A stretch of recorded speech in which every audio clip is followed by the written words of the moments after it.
Sai Ram. Welcome back to the last chapter, the second session of the last chapter of the science subject of 10th standard. That is sustainable management of natural resources. So in first session, let us revise what and all things we have learnt already. So we know now what is the deeper meaning of sustainable management of natural resources. Meaning we know. What is natural resources? We know. What are the examples for natural resources? We know now. What are the types of natural resources? We know, that is renewable and non-renewable resources, and examples for each we know now. Then we learnt about the need for management of natural resources, right? Yes. Next what we learnt, that is about forest. Do you remember? What is forest? We know. What are the importance of forest? We know now. And how can we conserve the forest? We know now. And one more important thing we left there. What is that? That is 5 R's. 5 R's to save the environment. All these things we have learned. I hope we understood. I hope we all thought about it, and I hope we all practically applied it already. Yes. In this second session, as I told earlier, petal by petal, example by example, we are going to look deep into each examples. What are the importance of that? What are the conservational steps for that? Okay. First topic in this second session is wildlife. Immediately we hear the word wildlife, what we think about actually? It is about deers, it is about elephants, it is about a lion, it is about tiger. No, not just like that. It is about wildlife. Wild means what? It is about forest. Life means all living creatures. What and all the living creatures present in the forest, lives in forest, those are all called wildlife. Okay. So first one, importance of wildlife. As I told earlier, if about any topic, if you want to develop interest, means you have to know about its importance first. So likewise, first, importance of wildlife we are going to see now. Wildlife helps to preserve biodiversity. As I told now, wildlife consists of everything. It may be birds, it may be insects, it may be animals, anything it may be. So thus, it helps to preserve biodiversity. Second point, wildlife helps to maintain food chains and food web. We discussed about this in ecological balance. In which one? In importance of forests. Do you remember? Yes, you should remember that.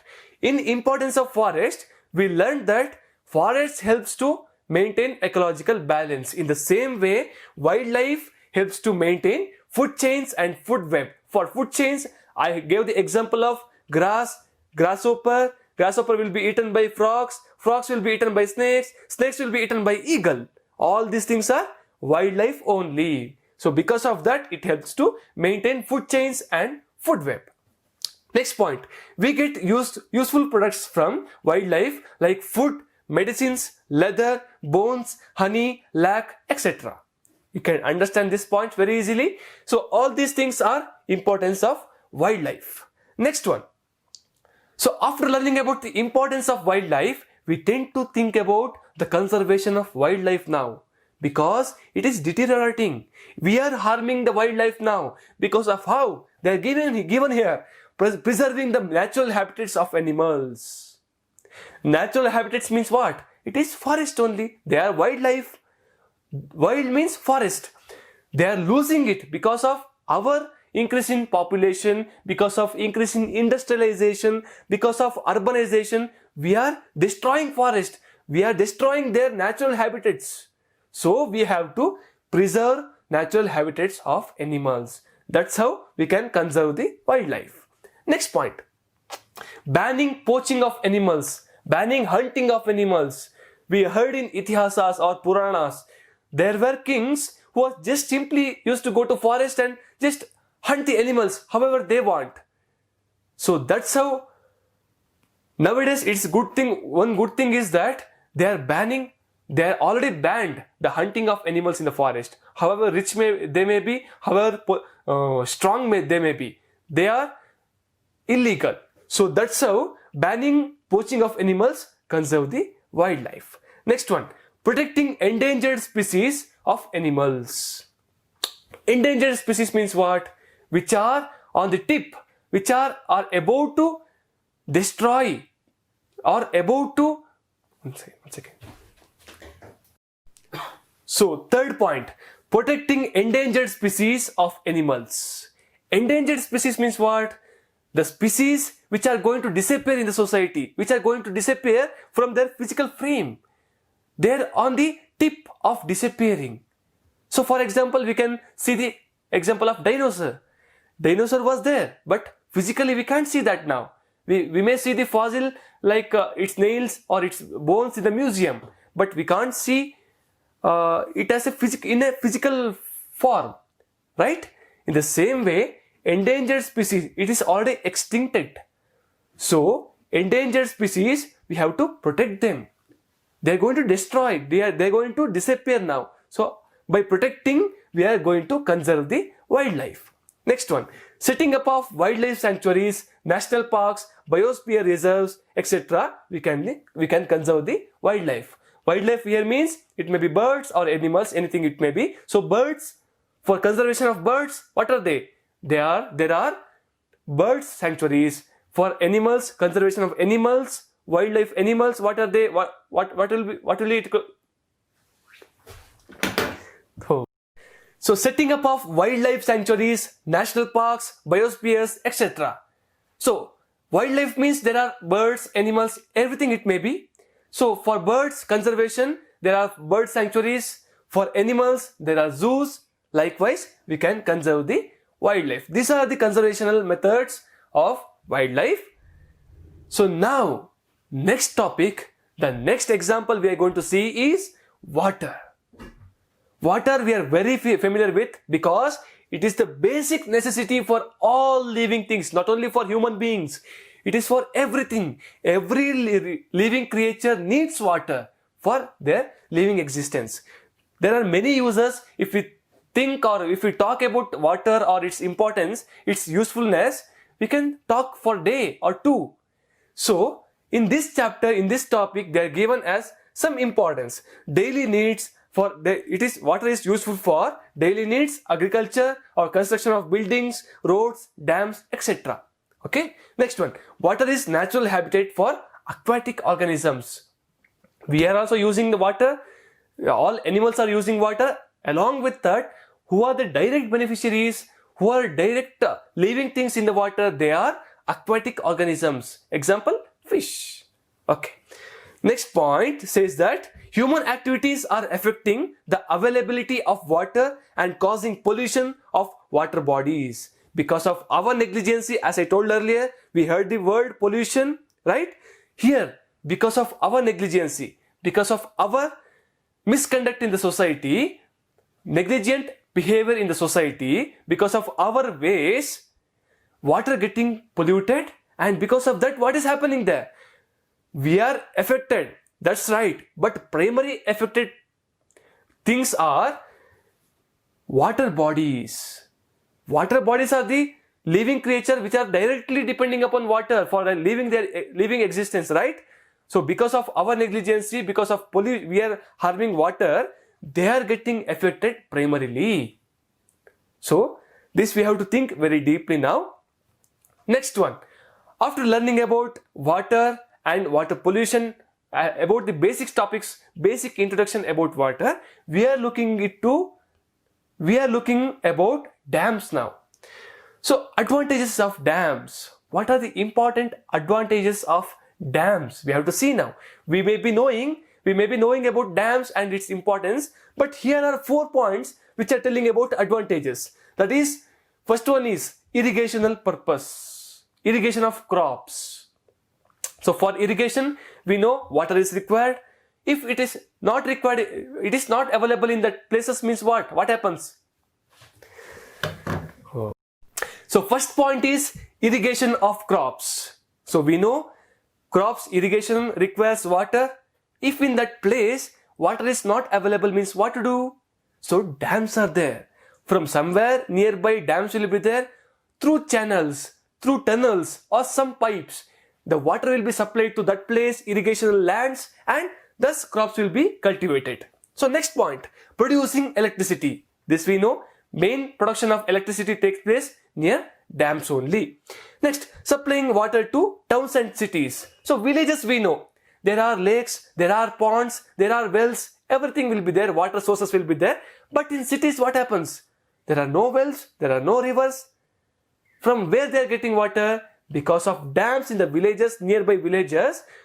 As I told earlier, through pipes or tunnels, they are supplying water to towns and cities. Next point, to control floods. This you can understand very easily. Okay, these are all the advantages of dams. So, what happens if we take any topics? If there are advantages, there are other places also. There are disadvantages also. Likewise, a coin has two faces. In the same way, one topic will be having, one particular topic will be having both sides, advantages and disadvantages. So advantages of dams we know now. So now we are going to see about disadvantages of dams. First point here comes social problems. It displaces a large number of people who have to be rehabilitated. That means they have to be shifted to other places. If we want to construct a dam across a river, means we cannot directly construct in the middle of river, right? We need some place in and around that river. Both sides of the land of the river have to be conquered, have to be used. For that, people will be living there. What to do? They have to be shifted to other places. That will be big headache, right? That's why it is called as social problem. That is, it is also a disadvantages of dams. So next point, economic problems. It is expensive and uses a huge amount of public money. We know dam is a public property. For construction of this public property, what government does? It takes money from the taxes. Whatever we give money as a tax to government, they use those money for the construction of dams. It is a very expensive project. Construction of dams, you may be knowing, you would have seen there. So much of requirements are there. It is very, very expensive. So economic problems arises there. It is also one of the disadvantages of dams. Next point, environmental problems. It causes deforestation and loss of biodiversity. As I told in the first point, social problems, we cannot construct a dam in the middle of the river, right? We need land both the side of the river. So what happens if it is living area, if people are living there, social problem arises. If forests are there, nobody is living there, we have to do deforestation. We have to cut down the trees to clear that place and for the construction of dams. So loss of biodiversity naturally happens if deforestation happens, right? All these 3 points are disadvantages of dams. These are the main 3 points. You can understand it and think over it. Okay. Next, here are 2 pictures depicting how dams will be, how construction of dams will be, how huge it will be. See, by looking at the picture only, we can understand how expensive it is. Because of that, what happens? Economic problems arises. Okay. Next, water harvesting. It is also called as rainwater harvesting. What we call in Kannada as Male Neerina Koilu. Right? Can you remember this? Male Neerina Koilu we call in Kannada. So in English, rainwater harvesting. What is it? Water harvesting is collecting and storing rainwater for future use. There are so many methods. Not only one method. Rainwater harvesting means it is a list of methods are there. Whichever methods are useful for us, our region, which is convenient for our region or our place for us, we can use that. So there are common methods of rainwater harvesting. What are they? They are digging pits, ponds, lakes, etc. Okay. Next one, building small earthen dams or concrete check dams. Okay. Next one, construction of reservoirs. Construction of rooftop collecting units in houses. What is happening here actually in the last point? Rooftop collecting units means Generally when it rains, what happens? It will rain on the roof of our house and it will flow just like that and getting wasted. So now what we are doing as a method of rainwater harvesting, we are doing rooftop collecting. We are going to channelize that water, whichever rainwater is falling on the roof, we are going to channelize, we are going to direct that water and we are going to direct it to pits.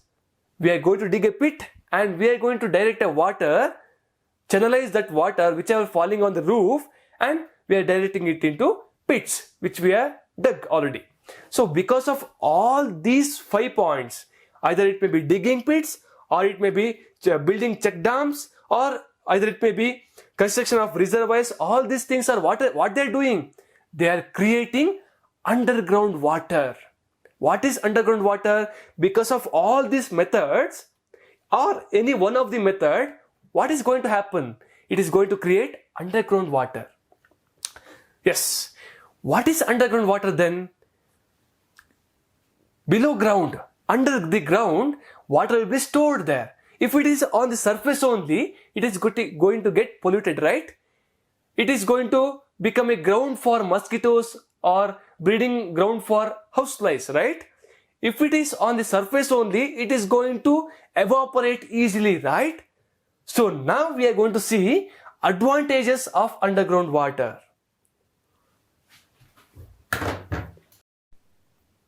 So because of last thing, that is rainwater harvesting methods, we saw that because of rainwater harvesting, underground water is going to create. So now we are going to see advantages of underground water. Okay. It does not evaporate easily. It provides moisture for irrigation of crops. It does not get polluted easily. It does not provide breeding ground for mosquitoes and houseflies. As I told just now, if water is on the surface of ground only, it is going to evaporate, right? If it is underground, it is not going to evaporate. And it provides moisture for irrigation of crops. If we have to irrigate a crop, if we have to cultivate a crop, we have to dig the ground and plant, right?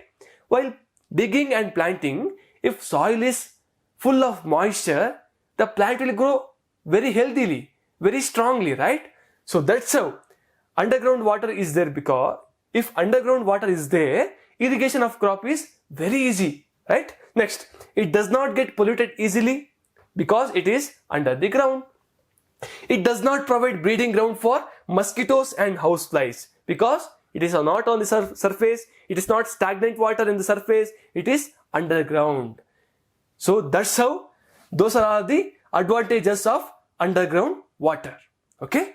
Next, here are some methods of water harvesting. As I told earlier, digging of pits, reservoirs, or construction of mud dams, check dams. All these are pictures depicting the rainwater harvesting methods, right? Next point. This is last point what I told there, rooftop collection of water. Here we are going to collect the rainwater whichever falling on the roof. We are going to channelize that and we are going to dig a pit there and we are going to channelize those water collecting from roof to that pit, and because of that what is happening there? Underground water is going to create. So now we know how underground water is going to create, and also we know what are the advantages of underground water. Okay, next point. The last topic of this chapter, which is the last chapter also, that is coal and petroleum. About coal and petroleum and about its composition and about its advantages, all these things you are going to study in the future classes. If you're going to take this subject as a specialization in your PU, you are going to study this topic very deeply. Okay? In this class, in this subject, in this chapter, they are going to give very basic introduction for this topic. So coal and petroleum are fossil fuels, it seems. What are fossil fuels? You should be knowing that. Fossil fuels are the fuels which are formed by the decomposition of plants and animals inside the earth after several millions of years. They are non-renewable sources of energy. So these two sentences are very, very, very important. What are they? Fossil fuels. This word you remember first. Coal and petroleum are fossil fuels, it seems. So what are fossil fuels? Fossil fuels are the fuels formed by the decomposition of dead plants and animals. Where? Inside the earth. When? After several millions of years. Not in 10 years or 20 years. Not in a week or two. It is taking several millions of years. Fossil fuels are the fuels which are formed by the decomposition of dead plants and animals inside the earth after several millions of years. So this coal and petroleum also a fossil fuel. Next point, they are non-renewable sources of energy. Now you know the definition of non-renewable sources of energy. What are they? They are the sources of energy which will not replenish, which will not reproduce in a very short period of time. It may take millions of years. You know now, it will take several millions of years. That's why this coal and petroleum are non-renewable sources of energy. Right? Understood? Yes. Next one. Petroleum reserves may last for 40 years. Petroleum reserves may last for 40 years. Coal reserves may last for 200 years. Okay. Next one. Coal and petroleum contain carbon,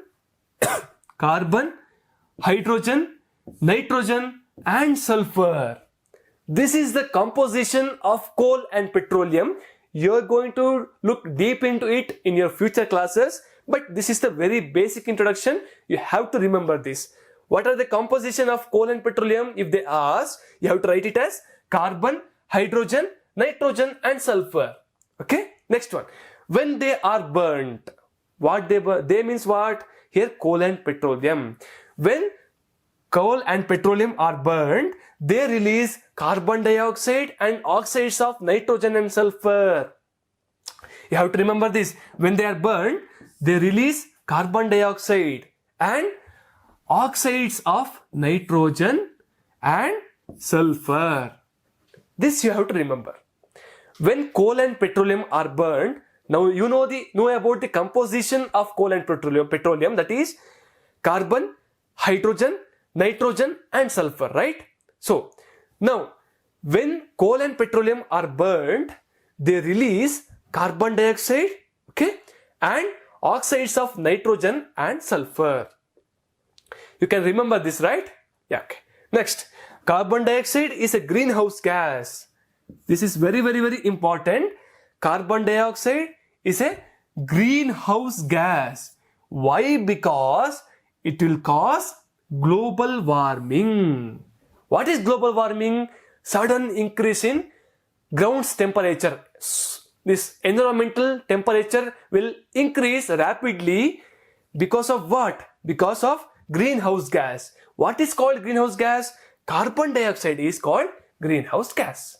As simple as this. Just remember this. Carbon dioxide is greenhouse gas. Because of that, global warming is happening. What is global warming? It is increasing temperature. Right? Okay. Next point. Oxides of nitrogen and sulfur, how they are getting released? You already learned now. Here it is. Oxides of nitrogen and sulfur are released when coal and petroleum are burnt. Okay? You remember that. Coal and petroleum are burnt. Oxides of nitrogen and sulfur is released. And because of that, what is happening? Those oxides of sulfur and nitrogen combines with moisture in the air and produces acid rain. Acid rain. It may arrive in your exams because acid rain is a very complex topic and a very deep topic. And here it is given as an introduction. So acid rain is caused because when oxides of nitrogen and sulfur combines with the moisture in the air, what combines? Oxides of sulfur and nitrogen combines with what? Moisture in the air, and produces acid rain. This much you remember, that's enough. Okay? This is all about coal and petroleum. Now you know coal and petroleum are fossil fuels. You know what are fossil fuels? Fossil fuels are the fuels which are formed by the decomposition of dead plants and animals inside the earth after several millions of years. Because of that, it is called as non-renewable sources of energy. Okay. Next one, petroleum reserves. That's okay. Then what is important? What are the composition of coal and petroleum? That is carbon, hydrogen, nitrogen and sulfur. Okay. Next, when they are burnt, what happens? Carbon dioxide is released and oxides of nitrogen and sulfur are released. What is carbon dioxide? Carbon dioxide is also called as, what is called? Greenhouse gas. It is also called as greenhouse gas because it causes global warming. Right? You remember this. Just 3 to 4 points are there. First point you remember, composition you remember, and when they are burnt, what they are going to release, you remember that, and carbon dioxide, greenhouse gas, global warming. And now oxides of nitrogen and sulfur, what they are going to do? They are going to cause acid rain. How? When they combine with moisture in the air. That's all. Here are some pictures where they are showing because of oxides of nitrogen and sulfur. Yeah. Okay. Here are so many pictures are there, 3 pictures are there. They are showing that how this acid rain or oxides of sulfur and nitrogen are causing acid rain, or how they are affecting the environment around. See the color of Taj Mahal, how it was and how it is now, because increase in the greenhouse gas, or it may be increase in the oxides of nitrogen and sulfur. See, from industries it is coming, and because of our negligence and overusing of natural resources, they are causing this pollutions. Next one, how acid rain is formed. As I told earlier, you already know that because of our usage, negligence, oxides of nitrogen and sulfur are releasing and they are combining with the moisture in the air, and thus it will form cloud and cause acid rain. As simple as this. And this is the end of this second topic, second session of this particular chapter, sustainable management of natural resources. And based on this second session, here are some homeworks. First question, why should we conserve wildlife? What are the uses of dams? Find out about traditional systems of water harvesting or management in your region. This is based upon your personal observation or your personal experience, because it did not come in chapter, it did not come in the topic. It is based on your own observation. Look around in the village. In your village, how they are doing water harvesting. Either they may be constructing check dams, mud dams, or they may be digging pits, or they may be collecting rooftop water. Whatever it may be, just observe, learn, understand and write the points for this, answer for this. Next one, how can you use an individual, how can you as an individual contribute or make a difference to the management of forest and wildlife, water resources and coal and petroleum? This is what I told in the earlier. What is that? This particular chapter is mainly for your practical application. So this particular question says, as an individual, you as an individual, how can you make a difference? How can you create a difference? How can you contribute to forest or wildlife and wildlife to forest and wildlife? How can it make a difference? How can you conserve that? How can you give your contribution? Think about that. And how can you contribute to water resources? How can you contribute to coal and petroleum? For these 3 topics, you think about yourself. How can you contribute by, and as an individual, how can you conserve that? Okay. Next one.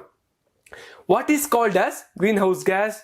You know this. This is very, very important. I told. What is called as greenhouse gas? Carbon dioxide is called as greenhouse gas. And how is acid rain produced? How it is produced? You already know that. So this is the end of second topic also of this chapter. So as I told earlier, this chapter again and again I am telling you, all science in this science subject of 10th class, all chapters are for your specialization in the future classes, but this particular chapter is for application, practical application in your day-to-day life of science subject. So think about each and every topic in this chapter and understand it, observe around the nature, think about each and every part of natural resources, think about its benefits for us and how can you conserve that, how are you polluting it.